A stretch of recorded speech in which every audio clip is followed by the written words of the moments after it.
오늘 우리에게 주시는 하나님의 말씀 역대하 30장 1절부터 27절까지 말씀입니다. 역대하 30장 1절부터 27절까지의 말씀 이제 봉독하겠습니다. 하나님의 말씀 경청하십시오. 히스기야는 온 이스라엘과 유다에 전가를 보내고 에브라임과 므낫세에는 각각 특별히 편지를 보내서 예루살렘에 있는 주님의 성전에서 이스라엘의 하나님이신 주님을 기리며 유월절을 지키도록 오라고 초청하였다. 왕이 대신들과 예루살렘의 온 회중과 더불어 의논하여 둘째 달에 유월절을 지키기로 한 것이다. 이처럼 유월절을 한 달이나 늦추어 지키기로 한 것은 성결 예식을 치를 제사장도 부족한 데다가 백성도 예루살렘에 많이 모이지 못하였으므로 본래 정해진 첫째 달에 지킬 수 없었기 때문이다. 왕과 온 회중이 이 계획을 좋게 여겼으므로 왕은 브엘세바에서 단에 이르기까지 이스라엘 전역에 명령을 선포하여 모두 함께 예루살렘으로 와서 주 이스라엘의 하나님 앞에서 유월절을 지키도록 하였다. 그들은 참으로 오랫동안 율법에 기록된 절차대로 유월절을 지키는 것을 실천하지 못했던 것이다. 법알꾼들이 왕과 대신들의 편지를 받아가지고 어명을 따라 온 이스라엘과 유다에 두루다니며 다음과 같이 선포하였다. 이스라엘 자손은 들으라. 백성들은 아브라함과 이삭과 이스라엘을 돌보신 주 하나님께로 돌아오라. 그러면 주님께서도 남아있는 백성들 곧 아시리아 왕의 손에서 벗어난 당신들에게로 돌아오실 것이라. 당신들은 조상이나 동포를 닮지 말아라. 그들이 주 조상의 하나님께 범죄하였으므로 주님께서 그들을 멸망하도록 버려두신 것을 당신들은 직접 보았다. 당신들은 목이 곧은 조상과 같이 고집을 부리지 말고 주님께로 돌아오라. 당신들은 하나님께서 영원히 거룩하게 하신 성전으로 들어가서 주 당신들의 하나님을 섬겨라. 그래야만 주님께서 당신들에게 진노를 거두실 것이다. 당신들이 주님께로 돌아오면 당신들의 친족과 아이들을 사로잡아간 자들이 당신들의 동포에게 자비를 베풀어서 그들을 이 땅으로 돌려보낼 것이다. 주 당신들의 하나님은 은혜로우시고 자비로우신 분이시므로 당신들이 그에게로 돌아오기만 하면 당신들을 외면하지 않으실 것이다. 법알꾼들이 에브라임과 므낫세 각 지방에서 각 성읍으로 두루다니며 멀리 스불론에게까지 가서 이렇게 알렸으나 사람들은 파발꾼들을 비웃고 놀려대기까지 하였다. 다만 아셀과 므낫세와 스불론 사람들 가운데서 몇몇 사람이 겸손하게 말을 듣고 예루살렘으로 왔다. 하나님이 또한 유다에서도 역사하셔서 왕과 대신들이 주님의 말씀대로 전한 그 명령을 유다 사람들이 한 마음으로 따르도록 감동시키셨다. 둘째 달에 백성이 무교절을 지키려고 예루살렘에 모였는데 그 수가 심히 많아서 큰 무리를 이루었다. 그들은 먼저 예루살렘 도성에 있는 희생제사를 지내던 제단들과 향을 피우던 분향단들을 모두 뜯어내어 기드론 냇가에 가져다 버렸다. 둘째 달 연 나흔 날에 사람들이 유월절 양을 잡았다.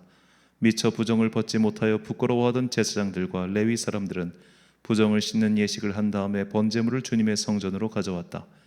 그들은 하나님의 사람 모세의 율법에 기록된 대로 규례를 따라서 각자의 위치에 섰다. 제사장들은 레위 사람들이 건네준 피를 받아 뿌렸다. 회중 가운데서 많은 사람이 성결 예식을 치르지 못하였으므로 레위 사람들은 부정한 사람들을 깨끗하게 하려고 유월절 양을 잡아서 그러한 사람들을 데리고 주님 앞에서 성결 예식을 행하였다. 그러나 에브라임과 므낫세와 이사갈과 스불론에서 온 많은 사람들이 자신들을 깨끗하게 하지 않은 채로 유월절 양을 먹어서 기록된 규례를 어겼다. 그래서 히스기야가 그들을 두고 기도하였다. 선하신 주님, 용서하여 주십시오.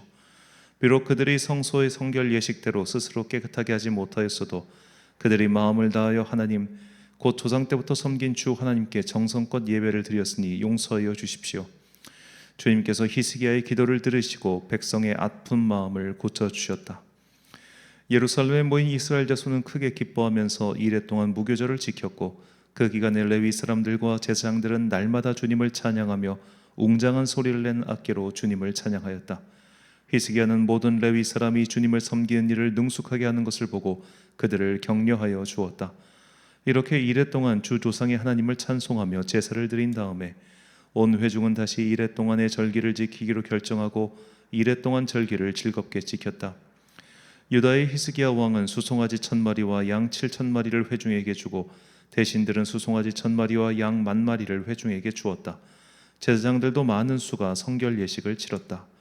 유다 온 회중과 제사장들과 레위 사람들과 이스라엘에서 온 모든 회중과 이스라엘 땅에서 온 외국인 나그네와 유다에 사는 외국인 나그네가 다 함께 즐거워하였다. 다윗 왕의 아들 솔로몬의 날부터 이제까지 이런 일이 없었으므로 예루살렘 장안이 온통 기쁨으로 가득 찼다. 레위인 제장들이 일어나 백성을 축복하니 그 축복의 말이 하나님께 이르렀고 그들의 기도가 주님께서 계신 거룩한 곳 하늘에까지 이르렀다. 아멘. 하나님께 사랑받는 아마추어란 제목으로 하나님의 말씀 선포하겠습니다. 제가 신학교 다니던 시절에 저희 은사님께서 하신 말씀이 아직도 잊혀지지가 않은 게 있습니다. 그분은 이렇게 화두를 던졌습니다. 한 명의 사역자는 어떻게 길러지는가? 처음 설교하는 전도사의 떨리는 음성에 그 교회에서 가장 권위 있는 장로님이 아멘으로 응답할 때 비로소 그 미숙한 설교자는 한 명의 설교자로 성장하게 된다라고 말했습니다. 하늘에서 뚝 떨어져서 완성된 목회자, 사역자는 없습니다. 그는 성도와 더불어 성장합니다. 목회자는 성도를 키우고 그 성도는 또다시 목회자를 키우는 겁니다. 이것은 쌍방간의 활발한 성령의 교통하심 속에서 일어나는 서로 세워주는 것, 서로 성장하는 것, 한자어로 한다면 절차 탁마가 되겠습니다. 이런 것이 우리가 추구하는 코이노니아, 즉 성도의 교제죠. 성도의 교제란 서로 북돋아 주어서 그리스도의 장성한 분량까지 자라는 것이지 서로 그냥 안면 익히고 재미있는 이야기하고 삶의 소소한 것들을 나누기 위해서 친교하는 게 아닙니다. 완성이라는 것은 결국 미숙함을 전제로 하죠. 어린아이가 태어나 성인이 될 때까지 그는 어른들의 보호 속에서 자라갑니다. 그래서 어린아이들이 설령 큰 잘못을 저질러도 성인처럼 처벌하지 않고 용서하는 것이죠. 그들의 미숙함을 받아주는 겁니다. 이제 히스기야는 유월절 제사를 드리려고 계획합니다. 유월절은 유대민족의 달력으로 설날과 같지요. 그런데 워낙 오랜만에 유월절 제사를 드리는 것이다 보니 그 시기를 맞추지 못합니다. 본문 2절과 3절 말씀. 왕이 방백들과 예루살렘 온 회중과 더불어 의논하고 둘째 달의 유월절을 지키려 하였으니 이는 성결하게 한 제사장들이 부족하고 백성도 예루살렘에 모이지 못하였으므로 그 정한 때를 지킬 수 없었습니다. 자, 이것이 현재 유다의 첫 번째 미숙함이었습니다.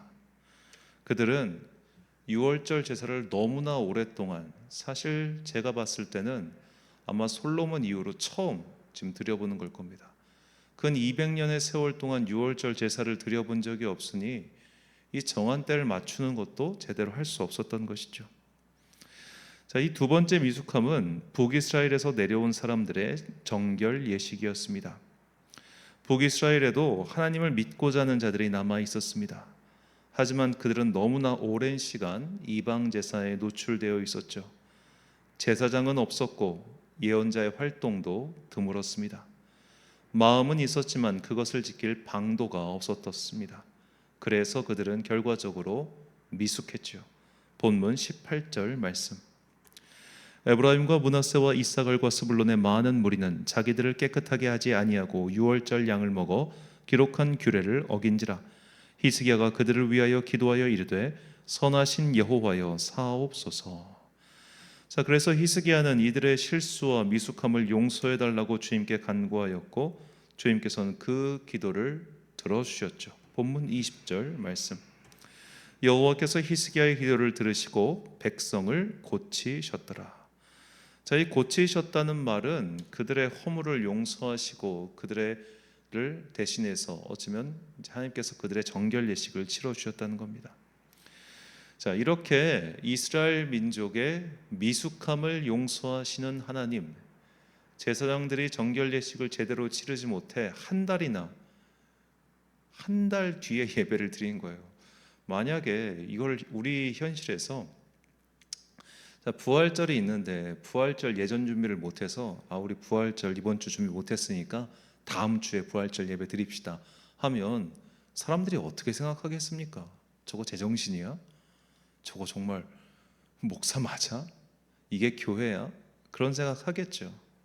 자, 이렇게 미숙함을 용납하시는 하나님의 모습은 우리가 레위기 10장이나 혹은 사무엘 하에 나온 베레스 우사의 사건, 즉 아론의 두 아들 나답과 아비후가 하나님께서 사용하지 말란 불을 사용했다가 제단에서 불이 나와서 그들을 살은 사건, 그리고 웃사가 이 흔들리는 언약궤를 붙잡았다가 그곳에서 바로 치신 사건, 이런 것들을 봤을 때 우리는 여기서 약간 의문점을 갖게 되죠. 아니 어째서 앞에 있는 그들은 그렇게 단호하게 처리하셨으면서 오늘날 이 백성들의 저지른 이 행동은 이처럼 관대하게 용서하시냐라고 말입니다. 이 차이는 어디서 온 것일까요? 누군가는 미숙해서 죽었고 누군가는 미숙해도 용서하셨다는 이건 말입니다. 이것을 단순히 제사장의 미숙함은 용서하지 않으시고 성도들의 미숙함은 용서해 주신다고 보기는 어렵지요. 자, 이것은 당시의 상황과 중심을 모두 보시는 하나님의 공평하신 재판의 결과라고 볼 수 있습니다. 히스기야는 40년 그 이상을 예루살렘 성전에서 제대로 제사를 드려본 적이 없는 사람들을 데리고 유월절 제사를 치르고 있습니다. 그러니 평소에 드리는 번제와 정결 예식조차도 익숙하지 않았던 사람들이 유월절 제사를 어떻게 할 수 있었겠습니까? 또 제사장들이 이럴진데 일반 백성들, 특히 북이스라엘에서 내려온 자들이야 말할 것도 없었겠죠. 그리고 이게 지금 당대의 제사장들과 백성들의 잘못이겠습니까? 다 이전 세대 지도자들의 잘못이었죠. 그래서 하나님께서는 이 세대, 이 백성들의 미숙함을 넘어가 주신 겁니다. 하나님께서 그들의 잘못과 실수와 미숙함을 용서해 주시고 받아주신 것은 설령 그들이 미숙할지언정 진심을 가지고 주님 앞에 나왔음을 알고 계셨기 때문입니다. 본문 11절 말씀. 그러나 아셀과 므낫세와 스불론 중에서 몇 사람이 스스로 겸손한 마음으로 예루살렘에 이르렀고. 자, 지금 히스기야의 시대는 이미 북이스라엘과 남유다가 갈라진 지 200년이 훌쩍 넘은 시대였습니다. 200년이면 아무리 같은 뿌리에서 나온 같은 민족이라 할지라도 사실 남으로 느끼기에 부족함이 없는 세월이죠.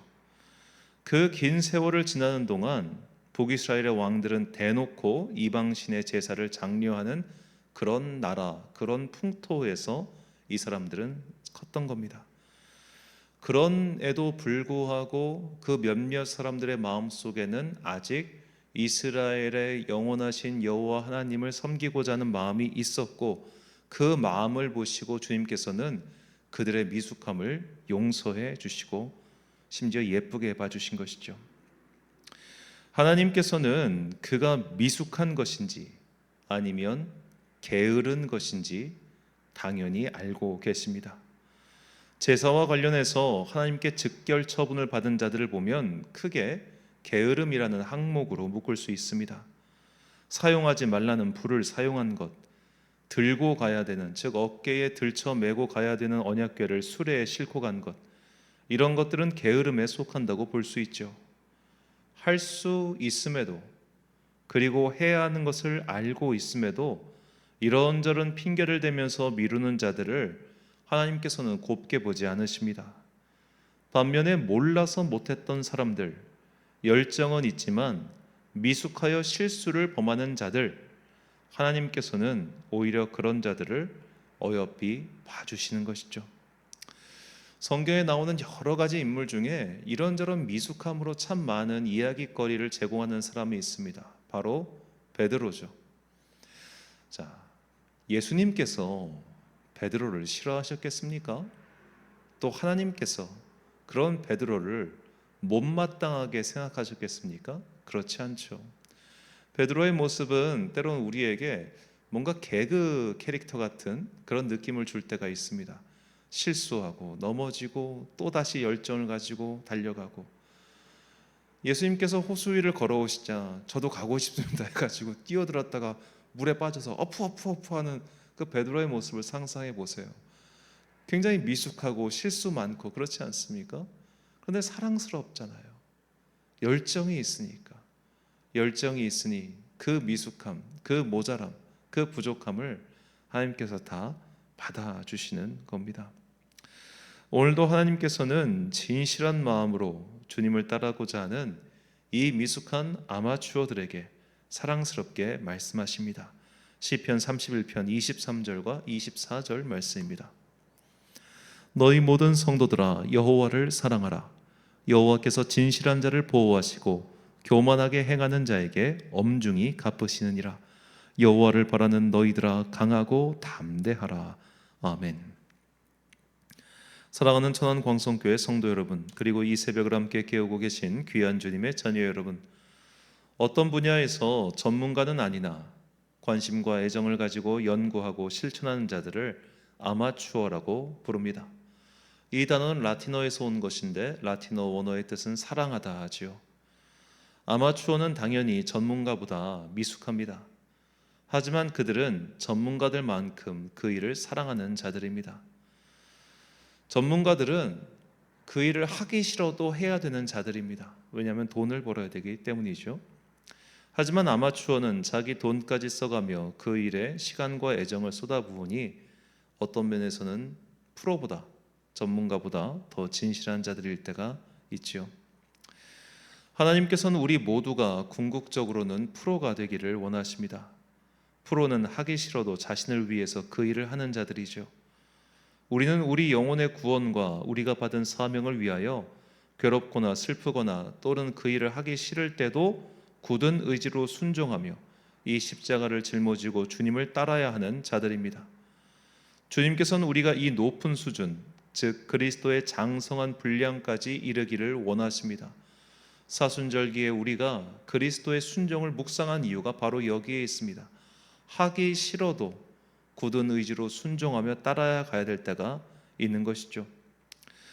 그러나 아직은 미숙하고 또 아직은 잘 모르지만 그래도 하나님을 사랑하는 마음이 있어서 한 걸음씩 더디게 나아가는 아마추어들 또한 주님께서는 사랑하십니다. 너는 왜 프로가 되지 못하니라고 우리를 다그치시는 분이 아니라 사랑과 열정으로 가득한 아마추어들을 받아주시고 그들을 기다려주시는 자비하신 하나님이십니다. 그러니 우리가 교회 안에서 서로를 대할 때 그들의 미숙함을 너무 뭐라고 하지 마십시오. 우리의 중심을 아시며 우리의 미숙함을 인내하시는 그 자비하신 하나님을 찬양하며 언젠가 그리스도의 장성한 분량까지 성장하는 그 높은 단계를 향해 또박또박 전진하는 여러분과 제가 되시길 주의 이름으로 축원합니다. 기도하겠습니다. 사랑과 은혜가 풍성하신 아버지 하나님, 우리 모두는 다 성장해서 장성히 할 때 이르기까지 우리의 미숙함을 견뎌주는 어른들의 보호하심 속에서 자랐습니다. 우리의 신앙생활 또한 마찬가지임을 깨닫게 해주시니 감사합니다. 주님께서 우리의 미숙함을 받아주셨습니다. 우리의 부족함을 당신의 자비와 은혜로 넘어가 주셨습니다. 그러니 주님, 이제 우리도 다른 사람의 미숙함을 받아줄 수 있는 마음 넉넉한 자들 되게 하여 주옵소서. 그가 하는 실수를 지적하고 그가 하는 것들에 대해서 넌 왜 아직 그 모양밖에 되지 않았니라고 비판하기보다는 아직 그들의 마음 속에 있는 선한 것들을 잘 갈무리해주고 그것을 받아줄 수 있는 마음 넉넉한 자들 되게 하여 주옵소서. 한 주간의 업무를 마치는 금요일입니다. 주님께서 열심히 달려온 당신의 자녀들의 영혼 가운데 쉼과 평안함을 내려주시고 오늘 저녁 각자의 처소에서 열심히 기도하는 주의 자녀들에게 큰 은혜 내려 주옵소서. 오늘 하루도 참 좋으신 우리 주님의 은총과 평강이 모든 성도들과 함께 하시길 간절히 소망하오며 이 모든 말씀 우리 구주 예수 그리스도의 이름으로 기도드립니다. 아멘. 오늘의 기도 제목입니다. 하나님께서는 진실한 마음으로 주님께 나아가는 자들을 찾으십니다. 내 중심에 하나님을 향한 애정이 가득할 수 있도록 성령님의 임재를 구하십시오. 오늘 주신 기도의 제목 가지고 기도와 묵상에 힘쓰는 하루 되시길 바랍니다. 기도하겠습니다.